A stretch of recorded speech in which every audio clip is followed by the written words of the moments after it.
Hello friends, ಎಲ್ಲರಿಗೂ ನಮಸ್ಕಾರ. ರೇಖಾ ಅಡುಗೆ ಚಾನಲ್ಗೆ ಸ್ವಾಗತ. ನಮ್ಮ ಚಾನಲ್ನನ್ನು ಸಬ್ಸ್ಕ್ರೈಬ್ ಮಾಡಿ, ಹಾಗೆ ಪಕ್ಕದಲ್ಲಿರುವ ಬೆಲ್ ಐಕನ್ನು ಕ್ಲಿಕ್ ಮಾಡ್ಕೊಳ್ಳಿ.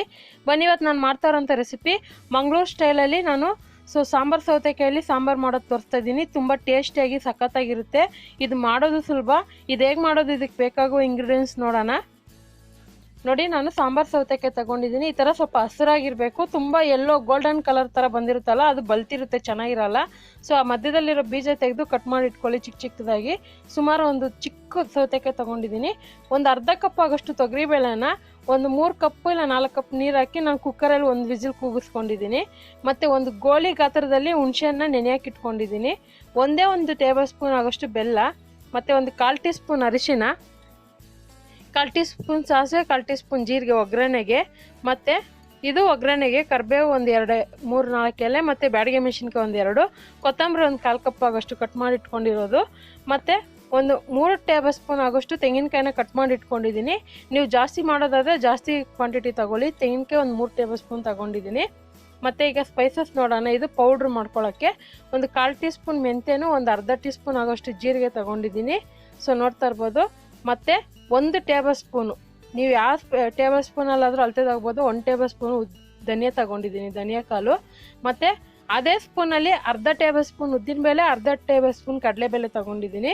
ಮತ್ತು ಇಲ್ಲಿ ಖಾರಕ್ಕೆ ಗುಂಟೂರು ಮೆಣಸಿನ್ಕಾಯಿ ಮತ್ತು ಬ್ಯಾಡಗೆ ಮೆಣಸಿನ್ಕಾಯಿ 4 ತೊಗೊಂಡಿದ್ದೀನಿ. ಸೊ ಬ್ಯಾಡಗೆ ಮೆಣಸಿನ್ಕಾಯಿ ಕಲರ್ ಚೆನ್ನಾಗಿರುತ್ತೆ. ಮತ್ತು ಒಂದು 10-12 ಕರಿಬೇಳೆ ತೊಗೊಂಡಿದ್ದೀನಿ.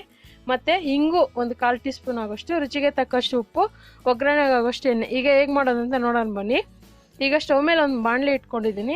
ಅದಕ್ಕೆ ಈ ಸಾಂಬಾರು ಸೌತೆಕಾಯಿ ಏನಿದೆ, ಸೊ ಅದನ್ನು ನೀವು ಸ್ವಲ್ಪ ದೊಡ್ಡದಾಗಿ ಕೂಡ ಕಟ್ ಮಾಡ್ಕೋಬೋದು, ಚಿಕ್ಕದಾಗಿ ಕೂಡ ಕಟ್ ಮಾಡ್ಕೋಬೋದು. ಸೊ ನಾನು ಮೀಡಿಯಮಾಗಿ ಕಟ್ ಮಾಡ್ಕೊಂಡಿದ್ದೀನಿ.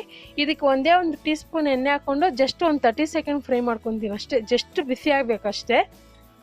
ಈ ಥರ ಫ್ರೈ ಮಾಡ್ಕೊಳ್ಳೋದ್ರಿಂದ ಸೊ ಅದು ಹಾಗೇ ಇರುತ್ತೆ ಕಾಯಿ, ಮತ್ತು ತಿನ್ನೋ ಕೂಡ ಚೆನ್ನಾಗಿರುತ್ತೆ. ಸಾಫ್ಟಾಗಿ ಬೇಗನೆ ಬೇಯೋದಕ್ಕೆ ಈಸಿ ಆಗುತ್ತೆ. ಈ ಸೌತೆಕಾಯಿ ಮುಳುಗೋಷ್ಟು ನೀರು ಹಾಕ್ಕೊತಾ ಇದ್ದೀನಿ, ನೋಡ್ತಾ ಇರ್ಬೋದು. ಸೊ ಇನ್ನೂ ನೀವು ತೆಳ್ಳಗೆ ಮಾಡೋದಾದರೆ ಸ್ವಲ್ಪ ನೀರು ಹಾಕಿ ಬೇಯಿಸ್ಕೊಳ್ಳಿ. ಅದು ಬೇಯ್ತಾ ಇರಲಿ. ಅಷ್ಟೊತ್ತಿಗೆ ಒಂದು 5 ನಿಮಿಷ ಹಿಡಿಯುತ್ತೆ ಬೇಯೋದಕ್ಕೆ. ಅಷ್ಟೊತ್ತಿಗೆ ನಾನು ಒಂದು ಫ್ರೈ ಪ್ಯಾನ್ ಇಟ್ಕೊಂಡು ಅದಕ್ಕೆ 1 ಟೇಬಲ್ ಸ್ಪೂನ್ ಎಣ್ಣೆ ಹಾಕ್ಕೊಂಡಿದ್ದೀನಿ.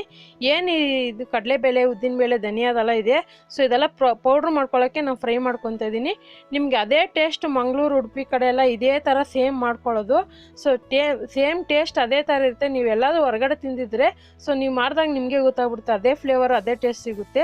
ಈ ಉದ್ದಿನಬೇಳೆ, ಕಡಲೆಬೇಳೆ ಸ್ವಲ್ಪ ಲೈಟ್ ಗೋಲ್ಡನ್ ಕಲರ್ ಫ್ರೈ ಆದಮೇಲೆ ಈ ಮೆಂತ್ಯನ ಜೀರಿಗೆ ಹಾಕ್ಕೊತಾ ಇದ್ದೀನಿ. ನಾನು ಏನು ತೋರಿಸ್ತಾ ಇದ್ದೀನೋ ಅದನ್ನೇ ನೀವು ಜಾಸ್ತಿ ಕೂಡ ಹಾಕ್ಕೊಂಡು ಪೌಡ್ರ್ ಮಾಡಿ ಕೂಡ ಇಟ್ಕೋಬೋದು ನೀವು.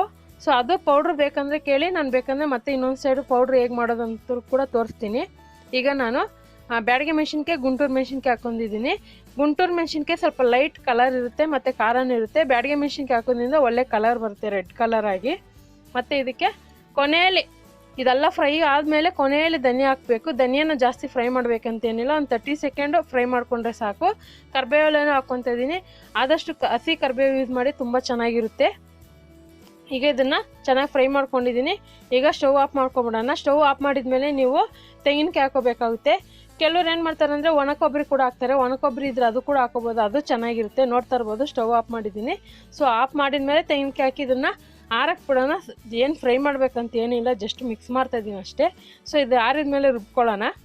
ಈಗ ಒಂದು ಮಿಕ್ಸಿ ಜಾರ್ ತೊಗೊಂಡಿದ್ದೀನಿ.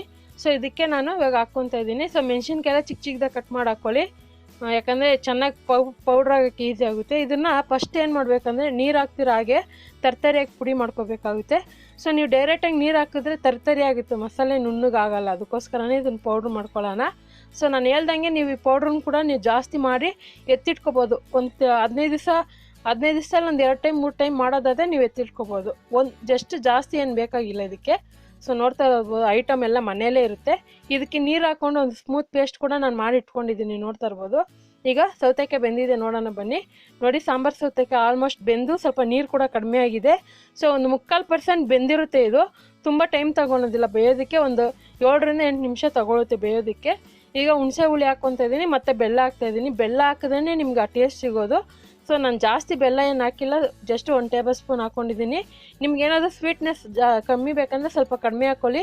ಇದಕ್ಕೆ ಸ್ವೀಟು ಸ್ವಲ್ಪ ಖಾರ ಹುಳಿ ಜಾಸ್ತಿ ಇದ್ದರೆ ಸೂಪರಾಗಿರುತ್ತೆ. ಸೊ 3 ಸಮ ಪ್ರಮಾಣದಲ್ಲಿ ಇರಬೇಕು. ಈಗ ಬೇಳೆ ಬೇಯಿಸಿದ್ನಲ್ಲ, ಅದನ್ನು ನಾನು ಮಸ್ತ್ ಬಿಟ್ಟು ಹಾಕ್ಕೊತಾ ಇದ್ದೀನಿ. ಮತ್ತು ನೀವು ಇದೇ ಸಾಂಬಾರಿಗೆ ಬೇಳೆ ಬೇಯಿಸ್ಬೇಕಂತೇನಿಲ್ಲ. ಮನೇಲಿ ಏನಾದರೂ ತರಕಾರಿ ಸಾಂಬಾರು ಮಾಡೋದಕ್ಕೆ ಬೇಳೆ ಬೇಯಿಸಿರ್ತೀರಲ್ಲ, ಸೊ ಏನಾದರೂ ಒಂದು ಫಂಕ್ಷನ್ ಮಾಡೋವಂಥ ಟೈಮಲ್ಲಿ ಈ ಥರ ಒಂದು ಸಾಂಬಾರು ಮಾಡಿದ್ರೆ ತುಂಬ ಚೆನ್ನಾಗಿರುತ್ತೆ. ಅವಾಗ ಒಂದು ಸ್ವಲ್ಪ ಬೇಳೆ ಕೂಡ ಎತ್ತಿಟ್ಕೋಬೋದು. ಮತ್ತು ಇವಾಗ ರುಬ್ಬಿರೋಂಥ ಮಸಾಲೆ ಹಾಕ್ಕೊತಾ ಇದ್ದೀನಿ. ಈ ಮಸಾಲೆ ನೀವು ಜಾಸ್ತಿ ಅನಿಸಿದ್ರೆ ಸ್ವಲ್ಪ ಕಡಿಮೆ ಕೂಡ ಮಾಡ್ಕೋಬೋದು. ಮತ್ತು ಇನ್ನೊಂದು ಫ್ರೆಂಡ್ಸ್, ಈ ಸಾಂಬಾರನ್ನ ನೀವು ಅನ್ನಕ್ಕೆ ಮಾಡಬೇಕಂತೇನಿಲ್ಲ. ಸೊ ಇದನ್ನು ನೀವು ಇಡ್ಲಿಗೆ, ದೋಸೆ ಕೂಡ ಮಾಡ್ಕೋಬೋದು. ಇಡ್ಲಿಗೆ ಮಾಡೋದಾದರೆ ಸ್ವಲ್ಪ ತೆಳ್ಳಗೆ ಮಾಡ್ಕೊಳ್ಳಿ, ತುಂಬ ಚೆನ್ನಾಗಿರುತ್ತೆ. ಸ್ವಲ್ಪ ಸ್ವೀಟ್ ಕಡಿಮೆ ಮಾಡ್ಕೊಳ್ಳಿ. ಇಡ್ಲಿಗೆ ತಿನ್ನೋದಾದರೆ ಸೂಪರಾಗಿರುತ್ತೆ ಸಾಂಬಾರು. ಇದಕ್ಕೆ ಆದಷ್ಟು ನಿಮ್ಗೆ ಎಷ್ಟು ತಿಕ್ನೆಸ್ ಬೇಕೋ ನೋಡಿ ನೀರು ಯೂಸ್ ಮಾಡ್ಕೊಳ್ಳಿ. ಜಾಸ್ತಿ ನೀರು ಬೇಕಂತೇನಿಲ್ಲ. ಆಮೇಲೆ ತುಂಬ ಜನನು ನಾನ್ ವೆಜ್ ರೆಸಿಪಿ ಕೇಳ್ತಾ ಇದ್ದೀರಾ. ಇನ್ನೇನು ಕಾರ್ತಿಕ ಮಾಸ ಮುಗಿಯೋಷ್ಟರಲ್ಲಿ ನಾನು ಅಪ್ಲೋಡ್ ಮಾಡ್ತೀನಿ. ಸೊ ನಾಳೆ ಸಂಡೇ ಆಗಿರೋದ್ರಿಂದ ನಾಳೆ ಕೂಡ ನಾನು ನಾನ್ ವೆಜ್ ರೆಸಿಪಿ ಬಿಡ್ತೀನಿ. ದಯವಿಟ್ಟು ವೆಜ್ ತಿನ್ನೋರು ಬೇಜಾರು ಮಾಡ್ಕೋಬೇಡಿ, ಅಂದರೆ ಕಾರ್ತಿಕ ಮಾಸ ಪೂಜೆ ಮಾಡೋರು ಬೇಜಾರು ಮಾಡ್ಕೊಬೇಡಿ. ಇವಾಗ ನೋಡ್ತಾ ಇರ್ಬೋದು, ಇದಕ್ಕೊಂದು ಸ್ವಲ್ಪ ಉಪ್ಪು ಹಾಕಿದ್ದೀನಿ. ಒಂದು 5 ನಿಮಿಷ ಕುದಿಸೋಣ. ಯಾಕಂದರೆ ನಾನು ಸಾಂಬಾರು ಸೌತೆಕಾಯಿ 3/4% ಬೆಂದಿರುತ್ತೆ. ಇವಾಗ ಒಂದು 5 ನಿಮಿಷ ಕುದಿಸಿದ್ದೀನಲ್ಲ, ಫುಲ್ ಆಲ್ಮೋಸ್ಟ್ ಸಾಂಬಾರು ಘಮ ಬರುತ್ತೆ. ಅವಾಗ ಗೊತ್ತಾಗ್ಬಿಡುತ್ತೆ ನಿಮಗೆ ಸಾಂಬಾರು ರೆಡಿಯಾಗಿದೆ ಅಂತ. ಈಗ ಒಗ್ಗರಣೆಗೆ ಇಟ್ಕೊಂಡಿದ್ದೀನಿ. ಸೊ ಒಂದು ಫ್ರೈ ಪ್ಯಾನ್ ಮೇಲೆ ಒಂದು 2 ಟೇಬಲ್ ಸ್ಪೂನ್ ಎಣ್ಣೆ ಹಾಕ್ಕೊಂಡು ಸಾಸಿವೆ ಜೀರಿಗೆ ಹಾಕ್ಕೊತಾ ಇದ್ದೀನಿ. ಈ ಸಾಸಿವೆ ಜೀರಿಗೆ ಎಲ್ಲ ಚಿಟಪಟ ಅಂದಮೇಲೆ ಇದಕ್ಕೆ ಸ್ವಲ್ಪ ಇಂಗು ಯೂಸ್ ಮಾಡೋಣ. ಸೊ ಈ ಮಂಗಳೂರು, ಉಡುಪಿ ಕಡೆಯೆಲ್ಲ ಸ್ವಲ್ಪ ಇಂಗು ಉಪಯೋಗಿಸ್ತಾರೆ. ಸೊ ಆದಷ್ಟು ಇಂಗು ತಿನ್ನೋದ್ರಿಂದನೂ ಹೆಲ್ತ್ಗೆ ಒಳ್ಳೆಯದು, ಚೆನ್ನಾಗಿ ಜೀರ್ಣಶಕ್ತಿ ಆಗುತ್ತೆ. ಸೊ ಗ್ಯಾಸ್ಟ್ರಿಕ್ ಪ್ರಾಬ್ಲಮ್ ಇರೋರಿಗಂತೂ ಒಳ್ಳೆಯದು ಇಂಗು ಉಪಯೋಗಿಸಿದ್ರೆ. ಈಗ ಇದಕ್ಕೆ ಬ್ಯಾಡಗೆ ಮೆಣಸಿನ್ಕಾಯಿ ಒಂದು 2 ಕಟ್ ಮಾಡಿ ಹಾಕ್ಕೊಂಡಿದ್ದೀನಿ. ಕರಿಬೇವು ಹಾಕ್ಕೊತಾ ಇದ್ದೀನಿ ಇಷ್ಟೇ. ಮತ್ತು ಇದನ್ನು ಒಗ್ಗರಣೆ ಹಾಕಿದ್ಮೇಲೆ ನೀವು ಕುದಿಸ್ಲೇಬೇಕಂತೇನಿಲ್ಲ. ಈಗ ಕೊನೆಯಲ್ಲಿ ಕೊತ್ತಂಬರಿ ಹಾಕ್ಕೊತಾ ಇದ್ದೀನಿ ಮತ್ತು ಒಗ್ಗರಣೆ ಹಾಕ್ಕೊತಾ ಇದ್ದೀನಿ. ಜಸ್ಟ್ ಆ ಒಗ್ಗರಣೆ ಫ್ಲೇವರ್ ಆಗೇ ಇರಬೇಕು ಆ ಸಾಂಬಾರಲ್ಲಿ. ಇಲ್ಲ ನಮಗೆ ಇನ್ನೂ ಒಗ್ಗರಣೆ ಸ್ವಲ್ಪ ಇದಾಗಿದೆ ಅನ್ನೋದಾದರೆ ಕುದಿಸ್ಕೋಬೋದು. ಇದು ಒಂದು ಮೀಡಿಯಮ್ ಆಗಿ ಅನ್ನಕ್ಕಾಗೋ ಥರ ನಾನು ಮಾಡಿಟ್ಕೊಂಡಿದ್ದೀನಿ. ನೀವು ಬೇರೆ ಡಿಶ್ಗೆ ಮಾಡೋದಾದರೆ ಸ್ವಲ್ಪ ತೆಳ್ಳಗೆ ಕೂಡ ಮಾಡ್ಕೋಬೋದು. ಸೊ ನಾನು ಹೇಳ್ದಂಗೆ ಇಡ್ಲಿ, ದೋಸೆಗೆ, ರೈಸ್ಗೆಲ್ಲ ಸಕ್ಕತ್ತಾಗಿರುತ್ತೆ. ಇದ್ರ ಜೊತೆಗೆ ಯಾವುದೇ ರೀತಿ ನೀವು ಸೈಡ್ ಡಿಶ್ ಪಲ್ಯಗಳು ಮಾಡ್ಕೊಂಡು ತಿನ್ಬೋದು, ತುಂಬ ಚೆನ್ನಾಗಿರುತ್ತೆ. ನೋಡೋದಲ್ಲ ಇವತ್ತಿನ ರೆಸಿಪಿ ಇಷ್ಟೇ. ಮಂಗಳೂರು, ಉಡುಪಿ ಸ್ಟೈಲಲ್ಲಿ ನಾನು ಸಾಂಬಾರು ಸೌತೆಕಾಯಿ ಸಾಂಬಾರು ಹೇಗೆ ಮಾಡೋದು ಅಂತ ಗೊತ್ತಾಯ್ತಲ್ಲ. ಖಂಡಿತ ಈ ರೆಸಿಪಿ ಇಷ್ಟ ಆಗಿದೆ ಅಂದ್ಕೊತೀನಿ. ಇಷ್ಟ ಆಗಿದೆ ನೀವು ಕೂಡ ಟ್ರೈ ಮಾಡಿ ಹೇಗಿದೆ ಅಂತ ನಿಮ್ಮ ಅನಿಸಿಕೆನ ಕಮೆಂಟ್ ಮೂಲಕ ತಿಳಿಸಿ. ಮತ್ತಷ್ಟು ಈಸಿ ರೆಸಿಪಿಗೋಸ್ಕರ ರೇಖಾ ಅಡುಗೆ ಚಾನಲ್ನ ಸಬ್ಸ್ಕ್ರೈಬ್ ಮಾಡಿ, ಶೇರ್ ಮಾಡಿ, ಲೈಕ್ ಮಾಡಿ. ಎಲ್ಲರಿಗೂ ಧನ್ಯವಾದಗಳು.